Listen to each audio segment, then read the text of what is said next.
ይልቅ ንገራት አንተም እንደማትወዳት።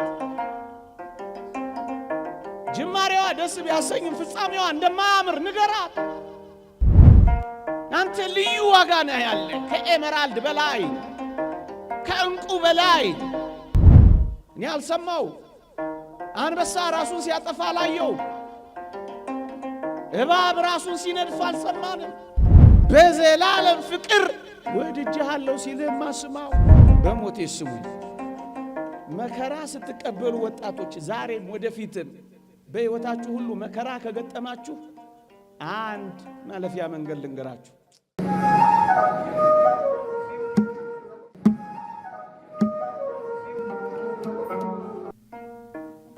ርዕስ አርጌ ሰጠዋችሁ ተቤዥቼሃለሁና አትፍራ፣ በስምህም ጠርቼሃለሁ አንተ የኔ ነህ የሚል ነው። ትንቢተ ኢሳይያስ ምዕራፍ 43 ቁጥር 1። ብዙ ጊዜ ወጣቶች በብዙ ቤተሰቦች፣ በብዙ ጓደኞች፣ በብዙ ዘመዶች እንኳን ተከበን ብዙ ጊዜ የብቸኝነት ስሜት ይሰማናል። አንዳንድ ጊዜም የኔ ነህ የሚል የሌለኝ ምስኪንና ብቸኛ ነኝ ብለን ስንናገር እንሰማለን።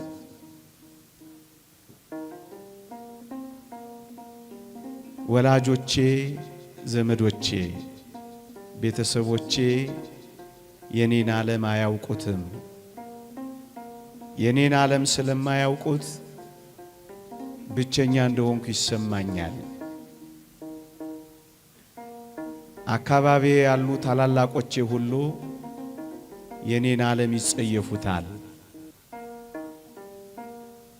እኔ የምኖረውን ስለማይረዱኝ ብቸኛ እንደሆንኩ ይሰማኛል። ዓለሜን አያውቁትም ብለን ብዙ ጊዜ ወጣቶች የኔ ነህ የሚል እንዳጣን ስለሚሰማን በድብታና በመቆዘም እንኖራለን። ይህን የእግዚአብሔርን ቃል ላሰማችሁ ፈልጌ ነው። በስምህ ጠርቼሃለሁ አንተ የኔ ነህ የሚል አምላክ አለን። ወጣቶች ልክ ነው። ምናልባት ወላጆቻችን፣ ምናልባት ቤተሰቦቻችን፣ ምናልባት ዘመዶቻችን ወደ እኔና ወደ እናንተ ዓለም አልገቡ ይሆናል። የኔና የእናንተን ዓለም አያውቁትም ይሆናል። ከኔና ከእናንተ ዓለም ርቀው ሊሆን ይችላል። ግን አንድ እውነት ልንገራችሁ፣ የተወደደ መድኃኒታችን ኢየሱስ ክርስቶስ ዓለማችሁን ያውቀዋል። ወደ እኔና ወደ እናንተ ዓለም ወርዷል። ከኔና ከእናንተ ዓለም ጋር ተዋውቋል። ወደዚህ ወደ ተዋረደው ስጋችን እንኳን ሳይቀር ገብቷል። የኔና የእናንተን ሰውነት እንኳን ወስዷል። ዓለማችንን አምላክ አለን። በረታችንን እንኳን ሳይቀር ቀምሶታል። ከኔና ከእናንተ መካከል በሽታና በክርፋት ውስጥ የተወለደ ማን አለ? የኔና የእናንተን የመጨረሻው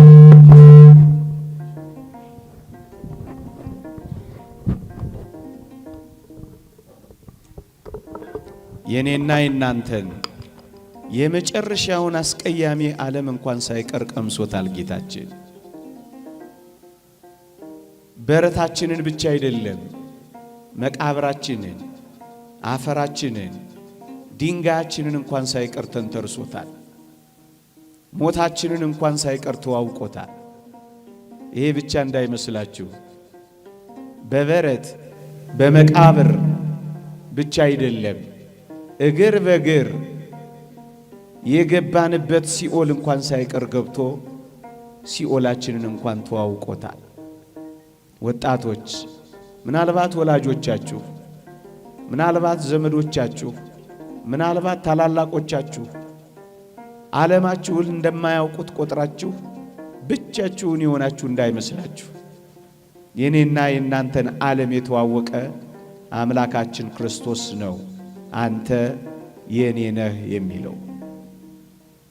ብዙ ጊዜ ወጣቶች የብቸኝነት ስሜት እንዲሰማን ከሚያረገን ነጥብ አንዱ ስሜቴን የሚረዳኝ ፈቃዴንና ዝንባሌን የሚያውቅልኝ ድካሜን እንኳን ቦታ የሚሰጥልኝ የሌለኝ በጣም ምስኪንና ብቸኛ ነኝ ብለን ነው ብዙ ወጣቶች የብቸኝነት ስሜት የሚሰማን።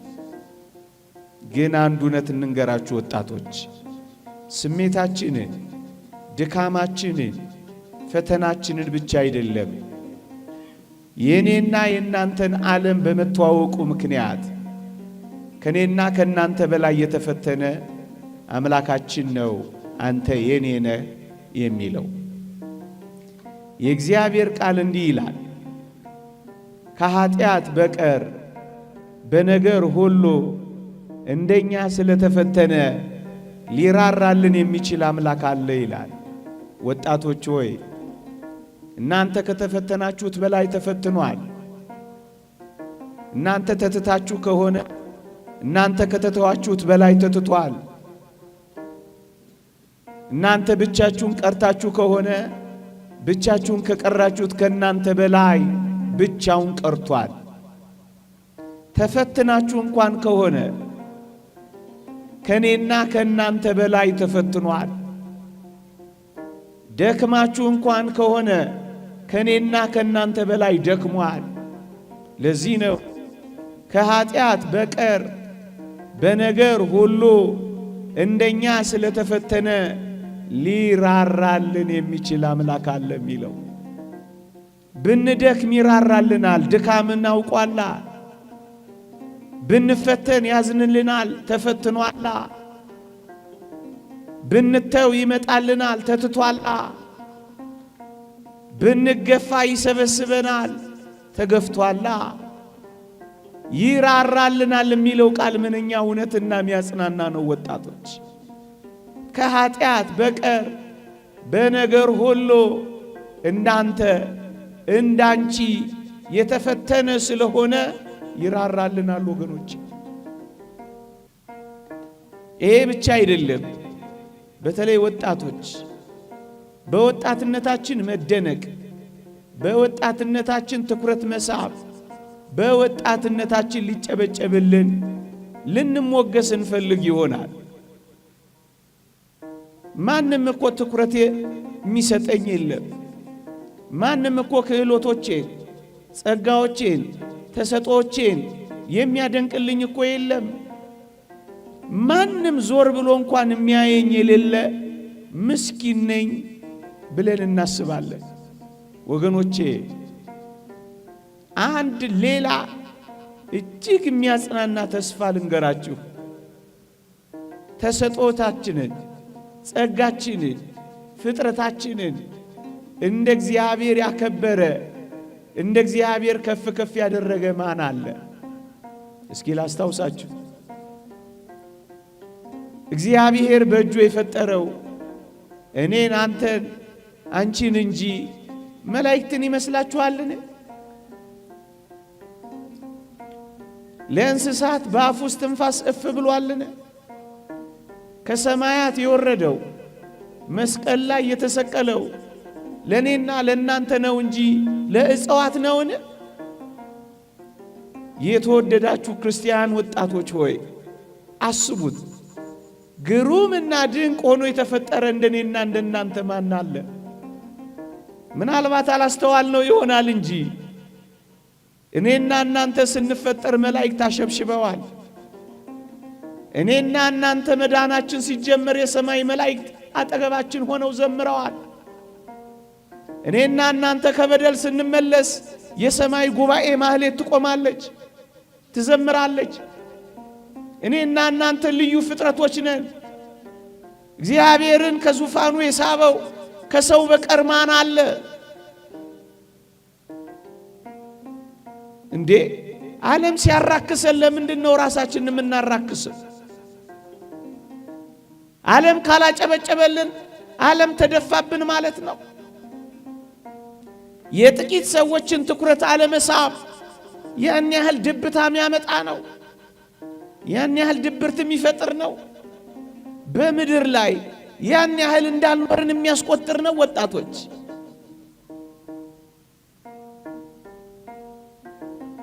ለዚህ ነው እኮ ዘማሪው ዳዊት ግሩምና ድንቅ ሆኜ ተፈጥሬያለሁና አመሰግንሃለሁ የሚለው። እንደኛ ግሩም፣ እንደኛ ድንቅ፣ እንደኛ ውብ፣ እንደኛ ልዩ ከየት ይገኛሉ ወገኖቼ?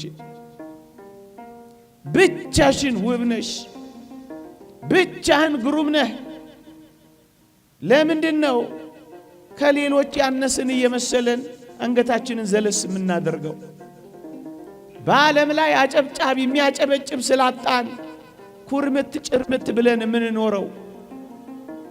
አያችሁ፣ የብቸኝነቶቻችን ምንጭ የሚሆኑት እነዚህን ሐሳቦች እግዚአብሔር የነገረንን በማመን ከብቸኝነት በላይ አንዳንዶቻችን ብቸኝነት ብቻም አይደለም፣ እነዚህን ሐሳቦች በማሰላሰል የቤታችነት ተሰምቶናል። እያኗኗርን እንጂ እየኖርን እንዳልሆነ ቆጥረናል። ደስታችንና ሳቃችንን ዓለም እስክትመጸውተን ድረስ ምስኪን ተመጽዋቾች ብቻ ሆነናል። ሳቃችን ጠፍቷል። ምክንያቱም ብቸኛ እንደሆነ፣ ተደናቂ እንዳልሆነ፣ ተፈላጊ እንዳልሆነ፣ ተንከባካቢ እንዳጣን፣ ብቻችንን እንደሆንን ይሰማናል። እንደውም ወጣቶች ሆይ መፈቀርን መፈለግን እንደምትፈልጉ ይታወቃል። ብዙዎች እነዚህን ትምህርቶች ማስተማር ግድ ስለሆነብን ነው። በቅርቡ አንድ ገና ወጣትነቱን ያልጀመረ ብላቴና እናቴ አትወደኝም ብሎ አሉ ታንቆን የሞተው አሉ። ሰሞኑን ስሰማ ወላጆቻችሁ ያላፈቀሯችሁ እንዲወዷችሁ የምትፈልጉ ሰዎች ገሸሽ ያሏችሁ ያመናችኋቸው እጮኞች የከዷችሁ እንኳን ብትሆኑ አንድ ዘላለማዊ ድምፅ ግን ወጣቶች እንድትሰሙ እንፈልጋለን። እግዚአብሔር እንዲህ ይላችኋል፣ በዘላለም ፍቅር ወድጄሻለሁ ይላል። እንደ እግዚአብሔር ሰውን የወደደ ማን አለ? ይህ ድምፅ ከፍ ብሎ ካልተሰማ እውነት ነው ጥቂት ሰዎች ሲያኮርፉ ትሰበራለህ። በአንድ እጅ ጣት የማይቆጠሩ ሰዎች ፍቅር ሲነግፉ እንክትክትህ ይወጣል። ይህንን ድምፅ ግን ስማው፣ በዘላለም ፍቅር ወድጄሻለሁ ይላል። ምናልባት እኛ ያጣና በዚህ ዓለም ላይ ያሉ የጥቂት ሰዎች ፍቅር ነው። ያውም ሰጥተው የሚጎልባቸው፣ መጽውተው የሚያንስባቸው፣ በጣም ደካሞች የሆኑ ምስኪንና ድሆች የሆኑ ሰዎች ፍቅር አጣን ብለን ነው ራሳችንን እያጣን ያለ ነው። እውነት በዘላለም ፍቅር ወድጄሃለሁ የሚለው ባለጸጋው እግዚአብሔር ነው። ወገኖቼ ወጣቶች ሆይ መለወጥ አይደለም መለዋወጥ ባለበት በዚህ ዓለም ፍቅር ማጣት ለምን ራሳችሁን ታጣላችሁ? ለምን ለራሳችሁ ዋጋ መስጠት ታጣላችሁ? መለወጥ የሌለበት ያውነት እግዚአብሔር እንደሚያፈቅራችሁ እየነገራችሁ፣ እግዚአብሔር ያወዳችኋል፣ እግዚአብሔር ያፈቅራችኋል። መለወጥ የሌለበት ያውነት ማለዳ ወዶ ማታ ሚከዳ አይደለም። ስቆም ያስለቅስ አይደለም።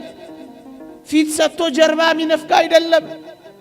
ሁሌ የሚወድ ሁሌ የሚያፈቅር ፍቅሩ የማይቀንስበት ወረት የሌለበት ፍቅር በዘላለም ፍቅር ወድጄሃለሁ ሲልህማ ስማው። ጥቂቶች ትኩረት ስለነፈጉን ለራሳችን ትኩረት የምንነፍገው ለምንድን ነው? ወገኖቼ እንኳን የሩቆች የእናት ፍቅር እንኳን ሊቀዘቅዝ ይችላል። አድሎ ሊኖርበት ይችላል። ስትሰጥና ስትነፍቅ ሳቃቸው ወላጆች ቤተሰቦች ምናልባት ሊቀየሩብህ ይችላሉ። አድሎ የሌለበት እውነተኛ ፍቅር ግን እወድሻለሁ እወድሃለሁ ሲል ስማ። እኔ በጣም ነው የሚደንቀኝ። በመንኮራኩር የተፈጩትን እኩል ከኛ ጋር ሲያፈቅር አይገርምም? ደማቸውን ያፈሰሱትን ላባችን ከምናፈሰው ጋር እኩል ሲያፈቅር አይገርምም? 24 ሰዓት በትጋሃ ሌሊት የሚኖሩትን አንኮራፍተን የምናድረው ድንጋይ የሚንተራሱትን ደንገል ተንተራሰን ከምንተኛው ጋር ሁላችንንም እኩል ማፍቀሩ አይገርምም? ይሄ ፍቅር ነው፣ አድሎ የሌለበት ፍቅር። አንተንም ይወድህ አንቺንም ያፈቅርሽ። ለምንድን ነው የዚህን የምድር ፍቅር አጣን ብላችሁ ራሳችሁን የምታጡት? ለምንድን ነው ሰማይ ከምድር የተደባለቀባችሁ እስኪመስላችሁ ድረስ በዝምታ በመሰበር የምትኖሩት? ወገኖቼ እንኳን የኔና የናንተ 1 2 3 ሰው በደል ቀርቶ የዓለሙ ሁሉ በደል ፍቅሩን እንዳለወጠበት አላያችሁ? ሀባህሎት ብዝት ኃጢአት በየትበዝ ጸጋ እግዚአብሔር። ኃጢአት በበዛችበት የእግዚአብሔር ጸጋ እንደበዛች አልሰማችሁ? የሚወድና የሚያፈቅር አምላክ እንዳላችሁ ድምፁን አትሰሙትም? እኛን በማፍቀር የሚኖር አምላክ እያለ ለምን ራሳችንን በመጥላት እንኖራለን? ስለኛ የተሰቀለ አምላክ እያለ እኛ ገመድ ላይ መንጠልጠል ይገባናል? የተወደዳችሁ ክርስቲያኖች፣ የሞተልን አምላክ እያለ እኛ ራሳችንን መግደል ይገባል? መራራ ሐሞት የተጎነጨ ጌታ ያለ መርዝ መጠጣት ይገባል? እውነት እንነጋገር ከተባለ ዲያብሎስን ከሚያህል አውሬና ሽፍታ ካዳነን በኋላ እናንተም ሽፍታ ትጠሉ የለ? እናንተም አጋሽ ትጠሉ የለ? ሱሰኛ በመሆን ተስፋ በመቁረጥ ወይንም ደግሞ በራሳችሁ ላይ አንዳች ነገር በማድረግ የተወደዳችሁ ኦርቶዶክሳውያን በራሳችሁ ላይ ሽፍታ እንዳትሆኑ። ሽፍታ ከጠላችሁ የራሳችሁ ሽፍታ መሆንን ጥሉ። እንዴ አውሬ ትጠሉ የለ እንዴ? አውሬ ትሸሹ የለ እንዴ? ታዲያስ ለራሳችሁ እንዴት አውሬ ትሆናላችሁ? በመጠጥ ሱስ ጉበታችሁን የምታፈርሱ፣ በሐሺሽ የምትደነዝዙ፣ በገመድ የምትታነቁ፣ በመርዝ አንጀታችሁን የምትበጥሱ ለምን ትሆናላችሁ? ሰው በራሱ ላይ አውሬ ይሆናል። እኔ አልሰማው። አንበሳ ራሱን ሲያጠፋ አላየው። እባብ ራሱን ሲነድፍ አልሰማንም። ራሱን የሚነድፍ አውሬ ሰው እንዴት ይሆናል? ፍቅር ሳያጣ እንክብካቤ ሳያጣ እንደ እግዚአብሔር ሰውን ያከበረ የለም። እንደ ሰውም ዛሬ እግዚአብሔርን የናቀ የለም። እውነት እንነጋገር ከተባለ በዘላለም ፍቅር የሚወድ አምላክ እያለ ሰው እንዴት ራሱን ይጠላል? ሰው እንዴት ራሱን ዋጋ ያሳጣል? ዓለም ዋጋ ካሳጣችሁ እውነት ነው ብለን እንዳታስቡ። የዓለም መመዘኛ ሌላ ነው። እነዚህን ሁሉ ነገሮች የበታችነት፣ የብቸኝነት፣ አፍቃሪ ማጣት፣ ተንከባካቢና ትኩረት የመነፈግም ነገር እየተሰማን ወጣቶች ሆይ ብዙዎቻችን ዋጋ ቢስ ነን ወደ ማለት እየተንደረደርን ነው። እኔማ ዋጋ ቢስ ነኝ፣ ምን ዋጋ አለኝ? ብዙዎቻችን እንዲህ አይነት ድምፅ ማሰማት ጀምረናል። የምር እንነጋገር ከተባለ ዋጋችንንማ እንወቀው። ዋጋ ተለጥፎበት ዋጋውን የማያውቅ እንደ ሰው ማን አለ? እንደ ቡቲክ ዋጋ ተለጥፎብሃል አንተ። እንዴ ተነቅሰዋል እኮ ዋጋህን። አንገትሽ ላይ አንጠልጥለሽዋል እኮ ዋጋሽን። ልብስሽ ላይ ተጠልፈሽዋል እኮ ዋጋሽን። የኔና የናንተ ዋጋ አንድ አስደናቂ ዋጋ አለ። እሱስ ቀራንዮ ነው። የአምላካችን ደም ነው። እንዴ ዋጋ ቢስ ነኝ ማለት አያሳፍርም? አያሳዝንም? ለራሳችሁ አይደላችሁም፣ በዋጋ ተገዝታችኋል የሚለውን ድምፅ አልሰማችሁም? የደም ዋጋ ወጥቶብሃል። ዋጋ ቢስ ነኝማ አትበል። ዋጋህን ወቅ። የምር እንነጋገር ከተባለ ዓለም ሁሉ ቢሸጥ ያንተን አንዱን ዋጋ ያወጣ። እንኳን የቢል ጌትስ ሀብት ፎርብስ መጽሔት ላይ ያሉት የሁሉም ሀብት ቢደመር አንድ የኔን ዋጋ ያወጣ። ዓለም ሁሉ ቢሸጥ፣ ዓለም ሁሉ በጨረታ ቢቸበቸብ ደም የተከፈለብህን ያንተን ዋጋ ዓለም የለው። ለምንድነው ዋጋ ቢስ የምታደርገው? ለምንድነው ዋጋ እንደሌለ ውስጥህ የሚሰማ? ዋጋህንማ ወቀው። ዋጋህ ቀራንዮ ነው። ይልቅ የተከፈለልህን ዋጋ የወጣብህን ውድ አታርክሰው። አንተ ልዩ ዋጋ ነህ ያለ ከኤመራልድ በላይ፣ ከእንቁ በላይ፣ ከብርና ከወርቅ በላይ ውድ ነህ አንተ። ውድነትን አታርክሰው። መጠጥ ቤት አትጣለው። ከቆርጊ ጋር አትጥረገው። ጫት ቤት አታልከስክሰው። መሸታ ቤት አትጣለው። አንተ ውድ ነህ፣ ውድ ነህ።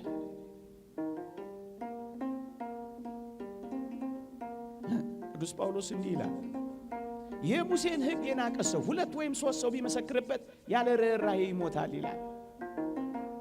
የኪዳኑን ደም ያከፋፋ እንደ ርኩስ ነገር የቆጠረ እንዴት የሚብስ ቅጣት የሚገባው ይመስላችኋል ይላል። ይሄንን ደም ማክፋፋት፣ ዋጋችሁን ማሳነስ እንዴት ያሳፍራል!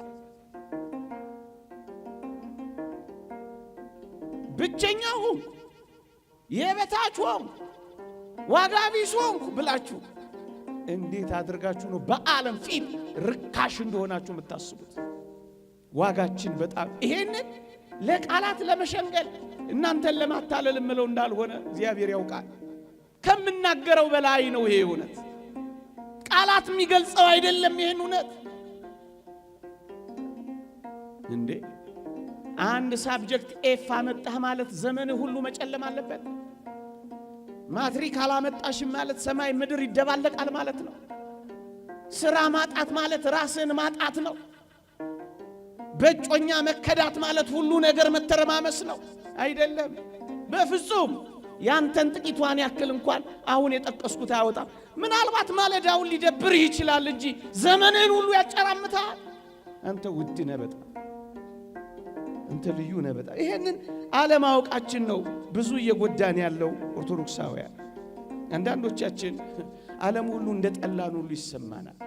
ወይንም ደግሞ አሁን ያልኳችሁን ፍቅር ስለነፈገን ዓለሙ ሁሉ ለኛ ዋጋ እንዳልሰጠን ይገባንና በቃ ዓለም ሁሉ እኮ ትተናል እኮ። የትኛው ዓለምን የተወ? እስኪ እንነጋገር።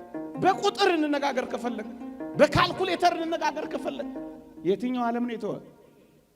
ምናልባት በአንድ እጅ ጣት የማይበልጡ ጥቂት ሰዎች ትተው ሊሆን ይችላል። የምር እንነጋገር ከተባለ ግን ዓለምህን እንኳን አታውቁ፣ እንኳን ዋጋህን ያንተን ዓለም እንኳን ገና አልተዋወቅከው። ዓለሜን ንገረኝ ካልከኝ ዓለምህ በጣም ድንቅ ነው። የትኛው ነው? እንዲህ ይላል እግዚአብሔር ቃል። ንዑድ ክቡር የሚሆን ሐዋርያው ቅዱስ ጳውሎስ በረከቱ ትደርብንና እንዲህ ይላል፣ ወደ አእላፋት መላእክት፣ ወደ ጻድቃን መንፈሶች፣ ወደ በኩራት ማህበር ደርሳችኋል ይላል። ዓለሜ የት ነው ካልከኝ ዓለምህ ሰማይ። አሁን እዚህ ምድር ላይ የምታየው ዓለም እንኳን 80% ነው። የጠቅላላው ዓለማችን 80% በሰማይ ነው። የት?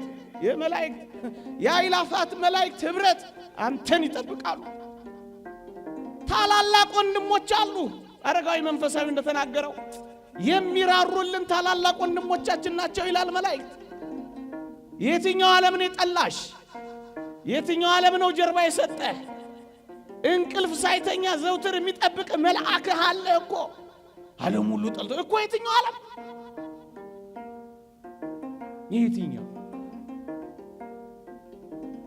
የትኛው ዓለም ነው የጠላ? በገነት ያሉ ነፍሳት በብሔረ ሕያዋን በብሔረ ብፁዓን ከገጸ መሬት ተለይተው የሚኖሩ ግሁሳ የኔና የናንተ ዓለም ልዩና ብዙ ነው ወገኖቼ። ቁጥር የማይቆጥራቸው ናቸው። እኛ የከፋን እዚህ ዓለም ላይ ባሉ ጥቂት ሰዎች እኮ ነው የከፋን። ዓለም ሁሉ የጠላን የመሰለ ቅዱስ አትናቴዎስን ምን አሉት መሰላችሁ? አትናቴዎስ ሆይ ዓለም እኮ አይወድህም አሉት አሉ። ብቻውን የነበረ በረከቱ ትደርብንና አትናቴዎስ ንገሯት ለዓለም እኔም አልወዳትም አላሉ። ይልቅ ንገራት አንተም እንደማትወዳት፣ ጅማሬዋ ደስ ቢያሰኝም ፍጻሜዋ እንደማያምር ንገራት። ወቅታ እንደምትጥል ለሕይወት እንደማትፈልግ ንገራት። ውበት የሌላት ምስኪንና ጎስቋላ መሆኗን ንገራት። መኃልየ ሰሎሞን ላይ እንዳለችው እንደዛች ሙሽሪት ፀሐይ መልኬን አክስሎታልና አትዩኝ እንደምትለው አላይሽም አታምሪም አትላት። ለምንድነው የምትልመጠመጥባት? ለምንድነው እግሯ ስር ወድቀህ የምትለምናት? አንተ ከዛ በላይ ሌላ ዓለም አለ። እንደውም ልንገር ንዑድ ክቡር የሚሆን ሐዋርያ ጳውሎስ ዳግመኛ እንዲህ አለ፣ ክርስቶስ በእናንተ ውስጥ እስኪሳል ድረስ ምጥ ይዞኛል አለ። ምጥ የሚያዝ ታላቅ ወንድም አለ። ይህን ታውቃለህ? ሐሳቡን አንተ ይህን ዓለም ተዋወቁት ወጣቶች። ምጥ የሚያዝ ክርስቶስ በልብ እስኪሳል ድረስ ምጥ የሚያዝ የሚጨነቅ የሚማልድ ወንድም አለ። ዓለም ሁሉ ይተዋሃ እንኳን ተወህ እንደው ዓለም እኮ አይወድህም እኮ። ዓለም እኮ የትኛው ዓለም ነው የሚመዝንላችሁ? ድል የነሳ የሰማዕታት ዓለም አይሻልህም? እሱ ስላንተ ያስባል፣ እሱ ስላንተ ይጨነቃል፣ ስትመለስ ይዘምራል። ዓለምህማ ልዩ ነው። ታዲያስ ዋጋ ቢስ አታድርገው። ሰውዬ ምንድን ነው የሚለው? የዚህ ዘመን መከራችንን አያውቀው። ምን እያልክ ነው የምታወራው ልትሉ ትችላላችሁ። ምናልባት ከአንዳንዶቻችሁም ፈቀቅ ያለ መከራና ፈተና ሊገጥመኝ የሚችል ይሆናል። የትኛውም መከራና የትኛውም ፈተና ይግጠምህ። ሁለት ቁም ነገሮችን ነግሬ ላብቃ። በሞቴ ስሙኝ። መከራ ስትቀበሉ ወጣቶች፣ ዛሬም ወደፊትም በሕይወታችሁ ሁሉ መከራ ከገጠማችሁ አንድ ማለፊያ መንገድ ልንገራችሁ። መከራችሁን ከክርስቶስ ጋር አሳልፉት። መከራችሁን ከክርስቶስ ጋር አብራችሁ ተቀበሉት ነው ምላችሁ። እንዴት? ንዑድ ክቡር የሚሆን ሐዋርያ ጳውሎስ እንዲህ ይላል፣ ከክርስቶስ ጋር ተሰቅያለሁ። እኔ አሁን ሕያው ሆኜ አልኖርም፣ ክርስቶስ ግን በእኔ ይኖራል። አሁንም በሥጋ የምኖርበት ኑሮ በወደደኝና ስለ እኔ ራሱን በሰጠው በእግዚአብሔር ልጅ ላይ ባለ እምነት የምኖረው ነው ይላል። ከክርስቶስ ጋር ተሰቅያለሁ። ብቻዬን ምን አደርጋለሁ አትለው። አብረን መከራ ብንቀበል አብረን ደግሞ እንከብራለን፣ አብረን ደግሞ እንወርሳለን ይላል። አብረሽ አብረን በምስጋና በአኮቴት የሰይጣንን ውጊያ የዚህን ዓለም መከራ ከተቀበልከው እመነኝ ከመስቀሉ መከራ ጋር ይደምርልሃል። ከቁስሎቹ ጋር አብረ ያቆስልሃል። ቁስልህ ነው አይሰማል። አብረህ አንዳንዴ አጋንንት መተው ራስን ጥላ ሲሉህ ከኔ በላይ እኔን የሚወድ አምላክ አለኝ፣ ለምን ራሴን እጠላለሁ በለው። አንዳንዴ አጋንንት በጆሮ እየመጡ ሙት ቢሉ እንኳን ከክርስቶስ ጋር ሕያው ሆናለሁ በለው። አንዳንዴ ጨካኞች ናቸው። ይመጡና ተሰቀል ሊሉ ይችላሉ። ብቻዬን ተሰቅዬ ምን አደርጋለሁ አትላቸው። ራስን አጥፋ ሲሉ ለምን እኔ ከክርስቶስ ጋር እኖራለሁ ብለ አፋቸውን አታዘጋቸው። የትኛው መከራ ውስጥ እንኖር ከክርስቶስ ጋር እናሳልፈው። ይሄ ማለፊያችን ነው። ይሄ የክብር በራችን ነው። ወጣቶች ፈተናችንንስ አልተረዳኸው? ኧረ በደንብ ነው የምንረዳው። ኧረ በደንብ ነው ማውቀው። ለዛም ነው እኮ የምንጮኸው ፈተናችንን ስለምንተዋወቅ። ግን ወጣቶች ሆይ ክርስቲያን ሆናችሁ እንደ እግዚአብሔር ፈቃድ ኖራችሁ በጽኑ ፈተና ውስጥ ካላችሁ ማክሲመስ የተባለ ሊቅ ለምን ፈተና እንደመጣባችሁ ይነግራችኋል። እንዲህ ይላል። ምን ይላል?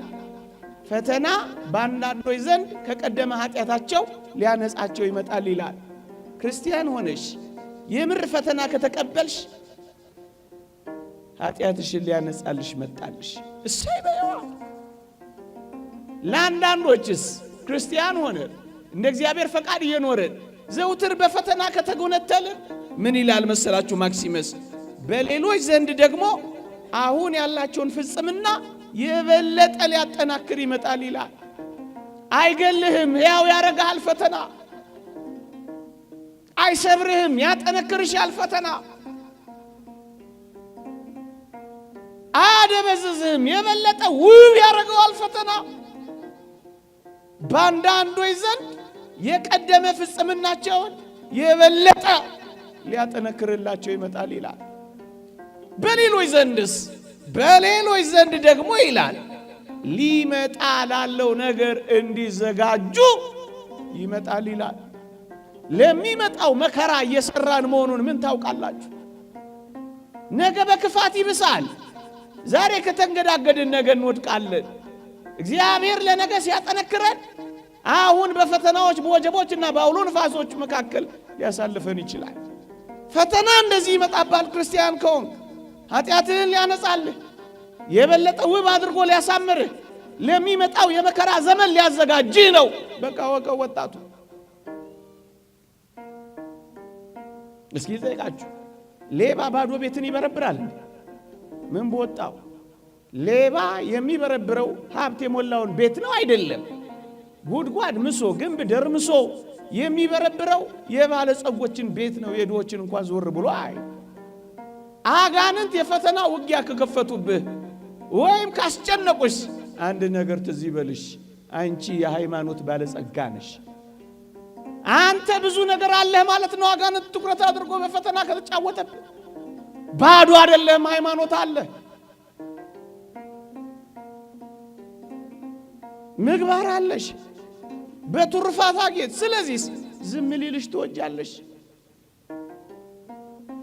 ሌባ ባዶ ቤትን እንደማይታገል ዲያብሎስም ባዶ ቤትን ሲታገል አይተን አናውቅም።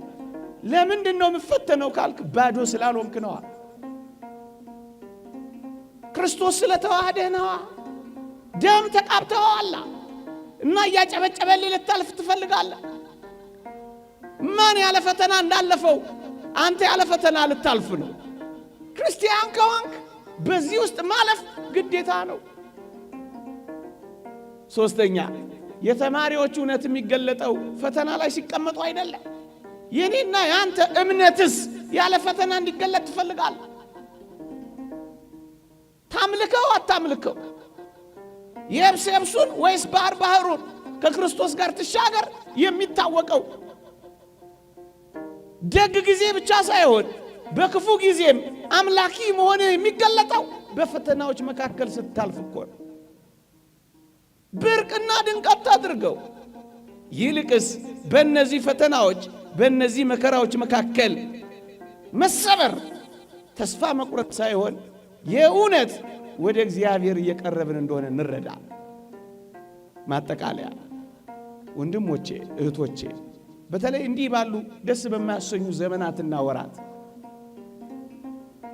ተስፋ በመቁረጥ ወይም ደስ ባለ ማሰኘት ወይም ብዙ ነገር እንዳጣን ሰው በመቁጠር ሱሰኛ በመሆን መጠጥ በመጠጣት አጓጉል ነገር ውስጥ በመግባት ፈቀቅ ብሎም ራስን በማጥፋት እንዳትጠመዱ አደራችሁ።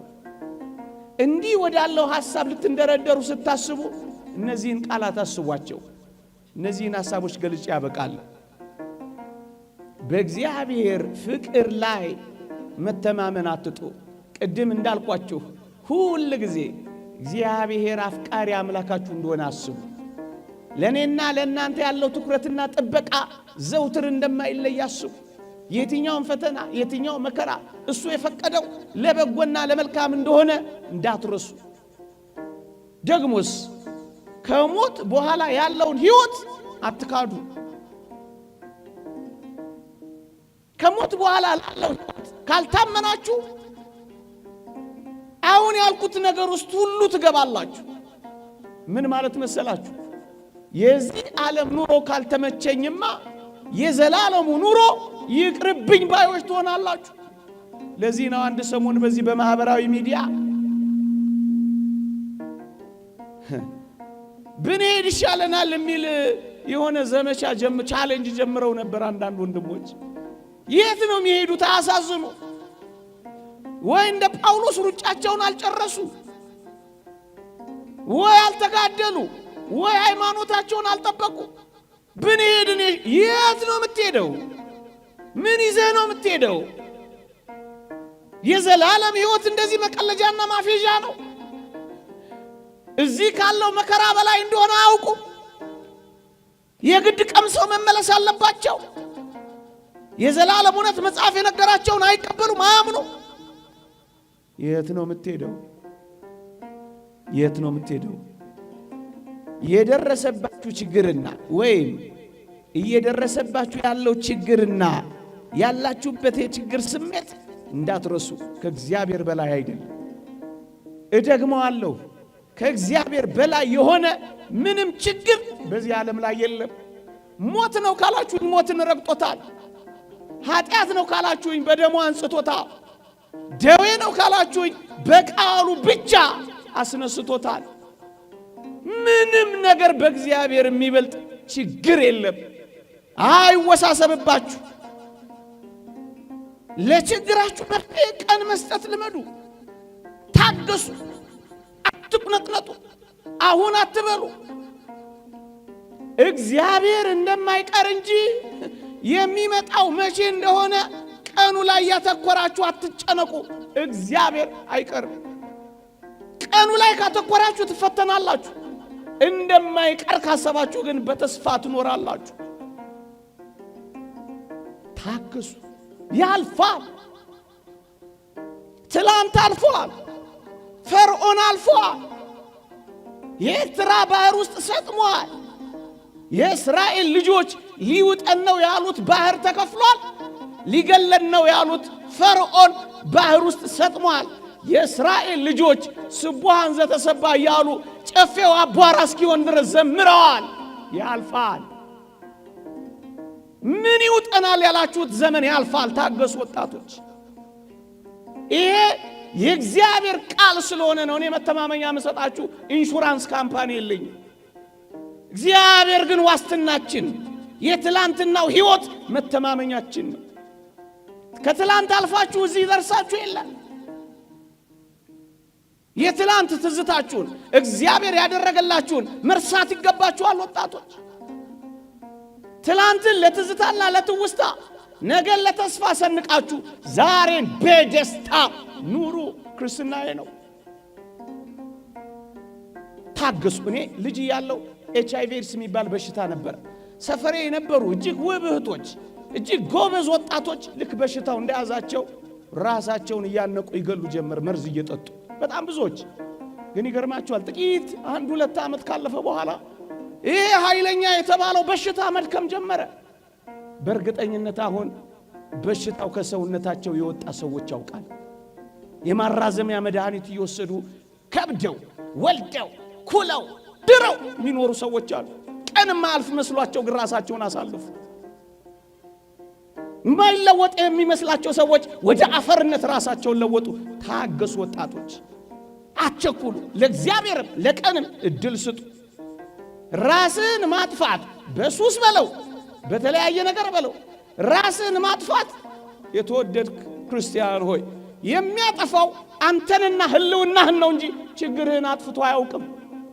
ጎበዝ ኮንክ ክርስቲያን ኮንክ በችግር ላይ በጸሎት ተነሳ፣ በተጋድሎ በርታ፣ በምስጢራተ ቤተ ክርስቲያን ተሳትፎ ጠንክር እንጂ ችግርህን ታስወግደዋለህ። ራስህን ግን አታስወግደው። ራስን ማጥፋት ባጭሩ ራስን ማጥፋት ትንሽ ችግር ለመፍታት ትልቅ ችግር መፍጠር ነው። ጊዜያዊ ችግር ለመፍታት ዘላለማዊ ችግር መፍጠር ነው። በጣም ቀላል ችግር ለመፍታት የተወሳሰበ ችግር መፍታት ነው። ሰው በምንጨቃ ይነሳ፣ ከሞትክ በኋላ ይነሳል በምንጨቃ። ሾፌሮች የሉም እንዴ? ይነሳል ሰው በምንጨቃ ይነሳል። በቃ በቃ አበቃ አበቃ። ለጊዜያዊ ችግር ቋሚ ችግር አትፍቱ። አንድ ድምፅ ብቻ አላሰማችሁ። አፍቃሪ አምላክ አላችሁ። አንድ ድምፅ ብቻ ላሰማችሁ። በስም የሚጠራችሁ የሚያውቃችሁ አንቺ የኔ ነሽ፣ አንተ የኔ ነህ የሚል አምላክ አለላችሁ። እምነት፣ ተስፋ፣ ፍቅር ያጣ ሰው ራሱን ማጣቱ አይቀሬ ነው ወገኖቼ። በእግዚአብሔር ላይ የሚኖራችሁን እምነት ከተዋችሁ፣ ፍቅሩን ማሰብ ካቃታችሁ፣ የነገ ተስፋው ላይ ዳተኞችና ቸልተኞች ከሆናችሁ እነዚህ ባልኳቸው ሕይወቶች ውስጥ ማለፋችሁ አይቀርም። ስለዚህ እምነትን፣ ተስፋን፣ ፍቅርን ከያዛችሁ ትለመልማላችሁ። አለበለዚያ ግን ምስኪን ትሆናላችሁ። ቤተ ክርስቲያንም እንዲህ አድርጋችሁ ራሳችሁን ካጠፋችሁ ዘመር አትሸኛችሁ፣ አትጸልይላችሁ፣ ዳዊት አትደግምላችሁ፣ ከበሮ አትመታላችሁ፣ ማህሌት አትቆምላችሁ። ምክንያቱም የላችሁማ፣ ንስሐ እንዳትገቡ የላችሁማ። ሌላ ኃጢአት ሁሉ ብትሰሩ ንስሐ ትገባላችሁ። ራሳችሁን ካጠፋችሁ ግን መቼ ንስሐ ትገባላችሁ? ወጣቶች ሆይ በዚህ ዓለም እየሆነ ባለው ነገር በምንም ነገር ተስፋ አትቁረጡ። በስም የሚያውቃችሁ አምላካችሁ ክርስቶስ አለላችሁ። አንተ የኔ ነህ። ይቆየን። የእግዚአብሔር ቸርነት፣ የእመቤታችን አማላጅነት፣ የቅዱሳን በረከት ረድኤት አይለየን። በሃይማኖት በምግባር ያጽናን። አሜን።